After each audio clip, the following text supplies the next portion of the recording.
పాలమూరు జిల్లా ప్రాజెక్టుల పనులు దశాబ్దాలుగా పెండింగ్లో పడి సాగుకు ఆటంకాలు ఏర్పడ్డాయి. రాష్ట్రంలో కాంగ్రెస్ ప్రభుత్వం ఏర్పడ్డాక భీమా ప్రాజెక్టుకి అవరోధాలు తొలగై కృష్ణానదీ జలాల్లో నికరంగా నీటి హక్కులు కలిగి ఉన్న భీమా ప్రాజెక్టు కొత్త ఆయకట్టుకు సాగునీరు అందించే పనులు ఊపందుకుంటున్నాయి.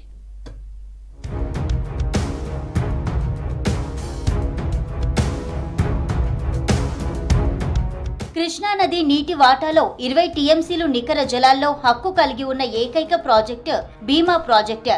మక్తల్ నియోజకవర్గంలోని భీమా ప్రాజెక్టులో అంతర్భాగమైన సంగంబండ రిజర్వాయర్ ను 3.17 టీఎంసీల సామర్థ్యంతో చేపట్టారు. ప్రస్తుతం 2.17 టీఎంసీల నీటిని మాత్రమే నిల్వ చేస్తున్నారు. తెలంగాణ కర్ణాటక సరిహద్దును ఆనుకొని ఉన్న ఈ ప్రాజెక్టు నీటి నిల్వ సామర్థ్యం పెంచాలంటే కర్ణాటక రైతుల భూములకు పరిహారం చెల్లించవలసి ఉంటుంది.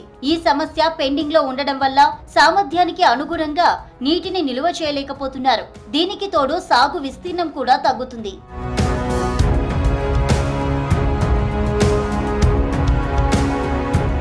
సంగంబండ ప్రాజెక్టు లెఫ్ట్ లో లెవెల్ కెనాల్ పనులు 18 ఏళ్లుగా పెండింగ్ లో ఉన్నాయి. ముంపు బాధిత రైతులకు గత ప్రభుత్వాలు పరిహారం కూడా ఇవ్వలేదు. నీటి పారుదలకు ఆటంకంగా మారిన రాతిబండ తొలగించడం కష్టసాధ్యంగా మారింది.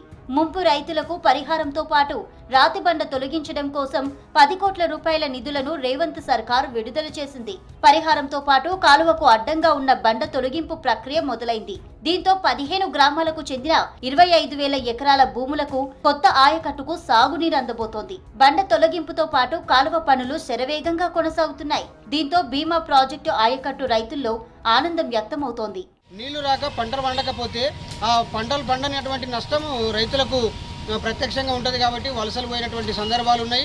ఇప్పుడు దాదాపు మక్తల్ మండలంలోని దాసరదొడ్డి, గుర్లపల్లి, సంగంబండ, చందాపూరు, తిర్లాపూరు, వనైకుంట ఈ అన్ని గ్రామాలతో పాటు మాగనూరు మండలంలోని పెగడబండ, సత్యారము, అదే రకంగా వడ్వాటు, అమ్మపల్లి, మాగనూరు అన్ని గ్రామాలకు కలిపి దాదాపు ఒక 20-25 ఎకరాల నీళ్లు బారేటటువంటి ఈ సంగంబండ లెఫ్ట్ లో లెవెల్ కెనాల్ వాటర్ ద్వారా వెంటనే ఈ ఖరీఫ్ సీజన్లో నీళ్లు ఇవ్వాలనేది ప్రభుత్వానికి నేను సూచన చేస్తా ఉన్నా. ఈ రిజర్వాయర్ కింద మక్తల్ నియోజకవర్గంలో 1,00,000 ఎకరాలకు పైగా ఆయకట్టు ఉంది. పెండింగ్ పనుల కారణంగా పూర్తి స్థాయి ఆయకట్టుకు ఎన్నడూ సాగునీరు అందలేదు. దశాబ్దాలుగా పంట పొలాలు బీడు భూములుగా మారటంతో మక్తల్ నియోజకవర్గ ప్రజలకు వలసలు తప్పలేదు. ఈ రోజు 2 నెలల వ్యవధిలోనే ఈరోజు బండను తొలగించే కార్యక్రమం చేపట్టినారు. ఈ బండను తొలగించిన తర్వాత ఈ బండ కింద 22,000 ఎకరాలకు సాగునీరు అందించే అవకాశం ఉంది. ఇట్లా దాదాపు 12 గ్రామాలకు కూడా ఈ నీరు అందుతుంది. ఈ నీరు అందడం వల్ల ఈరోజు ప్రజలు కానీ రైతులు కానీ అందరూ కూడా హర్షం వ్యక్తం చేస్తున్నాము. సాగునీటి విషయంలో జాప్యాన్ని నివారించేందుకు రాష్ట్ర సర్కార్ కార్యాచరణ మొదలుపెట్టింది.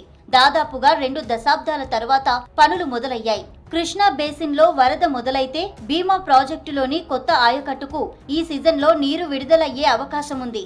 దశాబ్దాల కల సాకారం కానుండటంతో కొత్త ఆయకట్టు రైతులు ఆనందం వ్యక్తం చేస్తున్నారు.